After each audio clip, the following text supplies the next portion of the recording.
안녕하세요. 서초동 법무사 김철중입니다. 오늘 서울회생법원에 나와 있는데요. 개인회생, 개인파상, 그리고 이의신청, 빈면책 채권 이런 거에 대해서 가르쳐 드리겠습니다. 제가 좀 이동하면서 말씀드릴게요.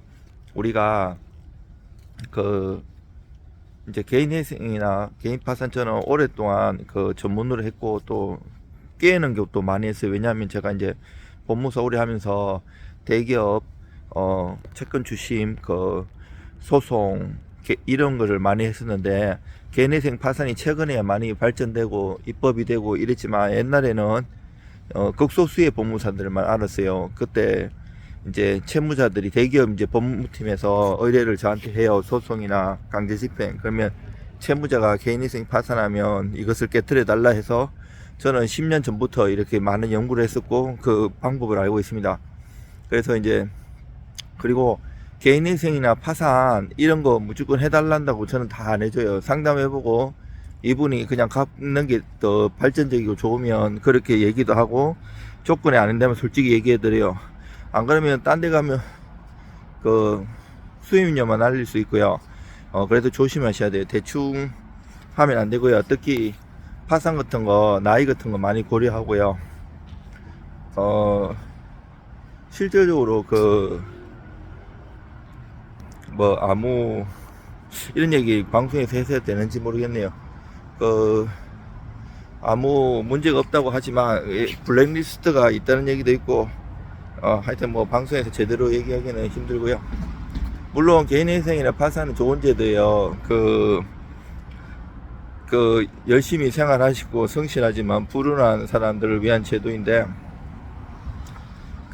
개인회생이나 파산 이게 잘 조건에 맞아야 돼요. 또 우리가 이거하고 좀 다른 개념인데 상속재산 파산 신청도 있는데 이제 어려운 제도예요. 이 제도만 있는데 사람들이 잘 응용 안 하는데 부모님이 돌아가셔가지고 이제 상속 받는데 한정 상속 받으면 상속 받은 범위에서 이제 갚는다는 이런 뜻인데 그러면 재산이 얼마 있으면 한정 승인은 땡이 아니고 상속재산 파산 신청을 해가지고 재산 분파 해줘야 돼요.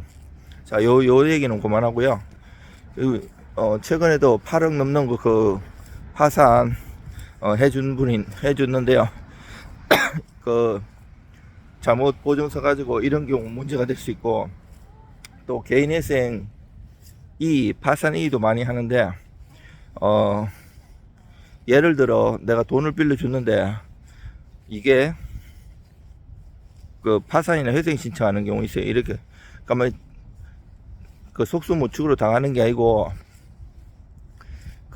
사기죄로 형사고소하고 물론 입증하는 게 쉽지는 않는데 원래 사기는 대여금 사기, 투자금 사기, 주식 사기, 취업 사기 많은데 대여금 사기를 예를 들면 빌려갈 때 변제 능력과 변제 의사가 없는 경우에 성립하거든요. 이 경우에 그걸 잘 입증해갖고 써갖고 사기죄로 고소하면서 파산 이의 신청, 개인회생 이의 신청하면 불법행위 교통 경우에 형사처벌 받으면 비면책 채권이 되거든요.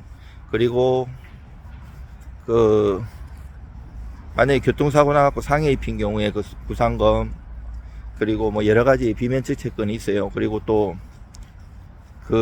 개인회생 파산 신청 열람해가지고 보면 이제 만약 개인회생 같은 경우 가짜로 이렇게 급여받는 거 이런 거 해놓는다든지 여러 가지 보고 깨는 방법도 있습니다. 그리고 이제 사실 불쌍한 채무자들도 많지만 실질적으로 악덕 채무자들도 있어요. 돈 잔뜩 빌려가지고 주식이나 다른데 다 유흥에 탕진한 다음에 그럼 채권자는 진짜 불쌍하잖아요. 이자 많이 준다고 속여가지고 돈 빌려가가지고 하면 그 사람 전 재산이고 돈이라도 좀 걷어발라고 그렇게 했는데 억울한 경우가 많기 때문에 불쌍한 채무자들은 도와줘야 되지만 오히려 또 불쌍한 채권자들도 도와야 된다고 생각합니다. 이 제도가 양날의 검인데 잘 조화되는 게 중요합니다. 쉽지가 않아요. 사실 세상 사는 것들이 다 때와 이유가 있고 모든 것이 있기 때문에 대충 그냥 제도에 이렇게 그냥 대충 상담하고 대충 뭐 이렇게 그 일 처리하고 이런 세상이 아닙니다. 정말 그 제대로 하지 않는다면 문제되는 것들이 많이 있습니다. 그리고 지금 또 경기가 많이 어렵잖아요. 전 세계적으로 지금 이스라엘 전쟁도 하고 전 세계적으로 주식 장도 안 좋고 채권 시장도 무너지고 부동산도 막 지금 무너지다가 다시 반등은 했지만 이거는 일시적 반등인 것 같고 저는 이제 부동산 주식 채권 이런 것도 오랫동안 많이 하기 때문에 시장 분위기를 읽을 수 있어요.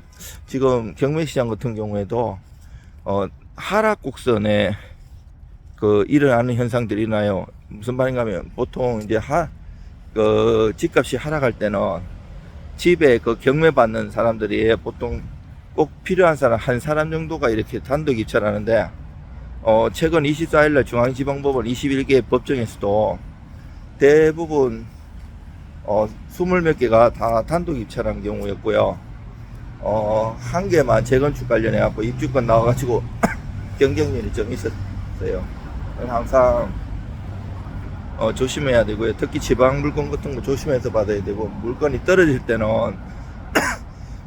대출 받으나 기업 갭 투자해가지고 하락할 때는 답이 없어요. 여러 채 막 가지고 있는 분들, 사람들이 부러워할 것이 아니라 정말 조심해야 돼. 집 같은 거 수익형 상가나 또 딴 같은 것도 공부 많이 하고 권리분석 하고 물건 분석 제대로 하고 들어가야지 돈을 벌 수 있는 거지. 대충 해가지고는 손실을 엄청 크게 해볼 수 있어요. 특히 이제 부동산 같은 경우에는 단위가 크기 때문에 한번 손실되면 회복되기가 쉽지가 않아요. 그래서 공부를 많이 하셔야 되고요. 그리고 또 개인회생이나 파산 이런 것도 우리가 카드를 쓰는 것도 그리고 부채를 지는 것도 자기의 능력에게 맞게끔 제대로 해야지 대충 지금 당장은 편할 거라 생각해가지고 어디 사가지고 주식이나 어디 투자하다가 날릴 수도 있고 그러니까 항상 조심해야 되고요. 카드도 당장은 그냥 공짜로 쓰는 것 같은데 그래서 막 그 카드를 남발하고 나중에 갚을 능력이 안 돼가지고 문제가 많이 되고 젊은 사람들도 개인회생 파산 문의가 많이 오는데 진짜 이렇게 그 부채가 그렇게 많지 않으면 갚는 것도 좋아요. 그 은행이나 이런 연합회에 만약에 통보가 안 된다고 하지만 나중에 그 파산도 면책되면 없다고 하지만 그런 기록이 안 남을까요? 그 다 한 번에 당했는데 또 그거 빌려주겠습니까? 그런 거. 물론 법적으로는 아무 문제가 없다고 하는데 저는 모르겠어요. 그리고 아무래도 자기가 열심히 살아가지고 더 벌 수도 있는 거고 여러 가지 제약보다는 제도는 진짜 내가 감당할 수 있는 능력이 안 됐을 때 하는 게 좋고, 그거를 이 제도가 있다는 것을 악용하고 이러면 내가 진짜 나중에 큰일이 닥쳤을 때 금융권에 뭐 대출을 또 못 받을 수가 있고, 또 파산 한번 하고 이제 기간이나 이런 게 또 있어야 되잖아요. 그때 막상 살다 보면 그 버릇이 또 어디 안 가기 때문에 또 문제가 될 수 있기 때문에 항상 내가 어려운 시절을 대비해 가지고 준비해 놓는 게 좋습니다. 그래서 그런 문제들도 있고요. 또 여러분들 오늘 주일인데 저도 이제 지금 서초동 여기 산보하면서 여러분들한테 이렇게 안내하고 있는데요. 인생은 누구나 어려운 시절이 있기만 해. 저도 마찬가지예요. 잘못 투자해가지고 주식으로 많이 날려도 보고 어려워서 정말 젊을 때부터 많이 죽을 고비도 많이 늘기고, 삶 자체가 제가 산골짜기에서 가난하게 태어나가지고 야수처럼 살았습니다. 진짜 먹을 것이 없고 진짜 그렇지만 버티고 하면 세월은 아름답게 돌아옵니다. 꼭 물질이 아니더라도 물질은 열심히 살면 어느 정도는 살 수 있고, 자기가 정신적으로 만족감을 느끼고 행복감을 느끼는 걸 마련하고 준비하면 좋을 것 같습니다. 항상 힘내시고요. 여러분들도 행복하셨으면 좋겠습니다. 어려운 문제가 있고 이러면 연락 주시면 상담해 드리겠습니다. 이상 서초동 법무사 김철중입니다.